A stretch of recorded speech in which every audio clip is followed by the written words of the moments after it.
The Super Falcons have suffered a major setback at the 2026 Women's Africa Cup of Nations, but Nigerians' dream of appearing at the 2027 FIFA Women's World Cup is not over yet. The question now is simple: can Nigeria recover from the painful defeat to Cameroon and fight its way through the remaining qualification route to Brazil? The Super Falcons were knocked out of the WAFCON semi-final race after losing 1-0 to Cameroon in their quarter-final clash. The defeat means Nigeria have missed out on one of Africa's 4 automatic tickets to the 2027 Women's World Cup. For a team that has qualified for every edition of the Women's World Cup since the tournament began in 1991, this is a significant setback. But the Falcons still have another opportunity, and that opportunity begins with South Africa. Nigerians are among the 4 teams that lost their WAFCON quarter-final matches and have therefore entered the continental playoff stage. The other teams are South Africa, Ghana, and Cote d'Ivoire. The prize is enormous. 2 teams from this continental playoff stage will advance to the global playoff tournament, where they will compete against teams from other confederations for the final available World Cup places.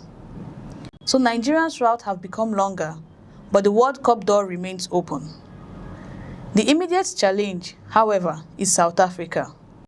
The Super Falcons are expected to face Banyana on Thursday, and victory will be essential if Nigeria are to keep their World Cup campaign alive. There is no room for another disappointing result. The defeat to Cameroon has already taken away Nigeria's simplest route to Brazil. Instead of qualifying automatically by reaching the WAFCON semi-finals, the Falcons must now win their continental playoff and then navigate another difficult global qualification tournament. That puts enormous pressure on Nigerian players. The Cameroon defeat was particularly painful because Nigeria conceded an early goal and were unable to find the equalizer despite their efforts to fight back. The result ended their immediate hopes of competing for the WAFCON title and also denied them the chance to secure automatic World Cup qualification. But Nigeria must now put that disappointment aside.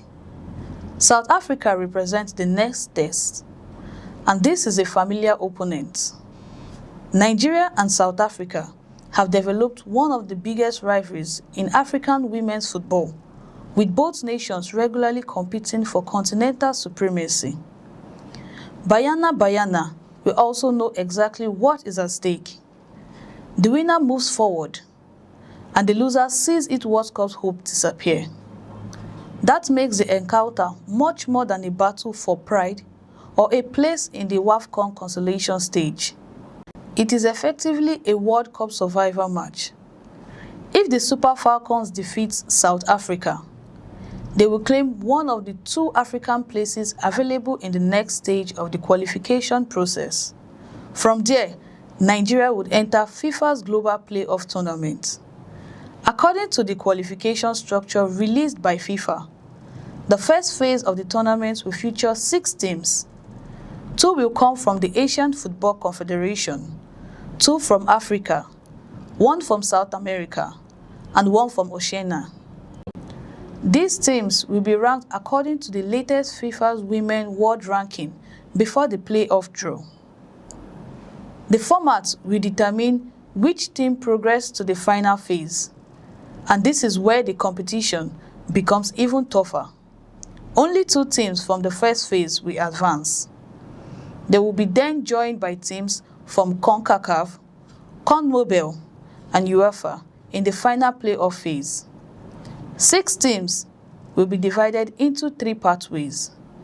Each pathway will feature a direct knockout match, with the 3 winners securing the final 3 places at the 2027 Women's World Cup. That means Nigeria could potentially have to overcome several major obstacles before finally booking their tickets to Brazil. But before thinking about those later stages, the Falcons must first overcome South Africa. That is the immediate battle, and it is a battle Nigeria cannot afford to lose. The stakes are particularly high because of the Super Falcons' remarkable history at the World Cup. Since the inaugural Women's World Cup in 1991, Nigeria have never missed an edition. They have carried the Nigerian flag at every tournament, establishing themselves as Africa's most consistent representatives on the global stage.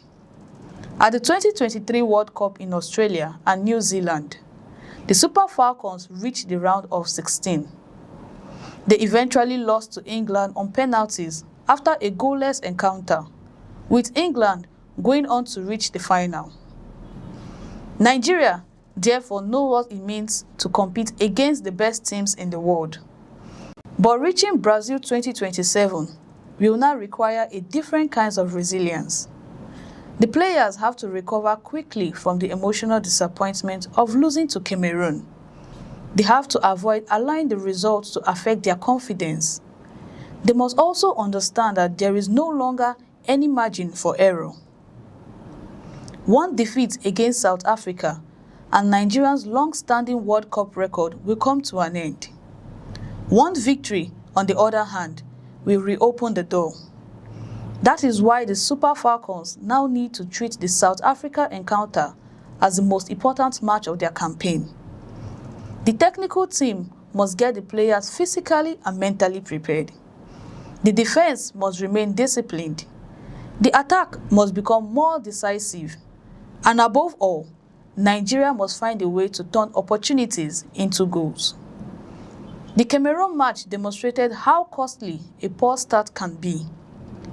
Against South Africa, the Falcons cannot afford to spend the match chasing the game. They need urgency, concentration, and composure from the opening whistle. The pressure is enormous, but Nigeria has faced pressure before. They have competed against continental champions, World Cup contenders, and some of the strongest teams in women's football. Now they must prove that the Cameroon defeat was not the end of their campaign. It was only a setback. The route to Brazil is no longer straightforward. There is no automatic qualification.